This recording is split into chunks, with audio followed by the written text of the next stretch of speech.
পশ্চিমবঙ্গে ভোটার তালিকা থেকে যত নাম বাদ গিয়েছে তার মধ্যে 30 লক্ষ নাম মহিলাদের। মানে এটা একটা আশ্চর্যজনক বিষয় এবং এটা একটা অসম্ভব বিষয়।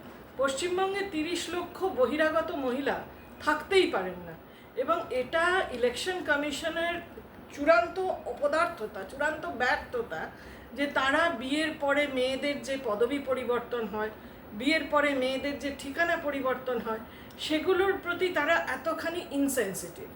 এবং ইনসেনসিটিভিটির যে চূড়ান্ত প্রতিফলন আমরা ইলেকশন কমিশনের সমস্ত কাজে দেখতে পাচ্ছি। ইলেকশন কমিশন যাদের অঙ্গুলি হেলনে চলেন সেই দল, সেই বিজেপি আসলেই তো মেয়েদের যে কোনো বিষয়ের প্রতি চূড়ান্ত ইনসেনসিটিভ। গতবার ইলেকশনের আগে স্বয়ং প্রধানমন্ত্রী এসে আমাদের মুখ্যমন্ত্রীকে যেভাবে ব্যঙ্গ বিদ্রুপ করে দিদি ও দিদি ইত্যাদি বলবার চেষ্টা করেছিলেন, তার উত্তর তারা ইভিএমে পেয়ে গিয়েছিলেন।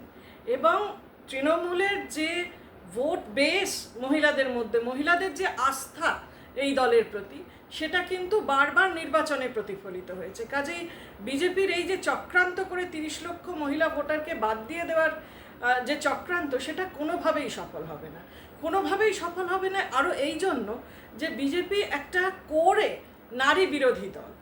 এই দলের বিভিন্ন মানুষের বিভিন্ন সময়ে যদি শুভেন্দু অধিকারীর বক্তব্য শোনেন, যদি দিলীপ ঘোষের বক্তব্য শোনেন, যদি তথাগত রায়ের বক্তব্য শোনেন, তারা যে নারী বিরোধী যে সমস্ত কথা বলে থাকেন, তথাগত রায় স্বয়ং তার দলের মহিলাদের নটি বলেছিলেন এবং সেটা বলে তিনি যে মহিলা বিরোধী কথা বলেছিলেন সেটা তার মধ্যে প্রতিফলিত হয়েছিল।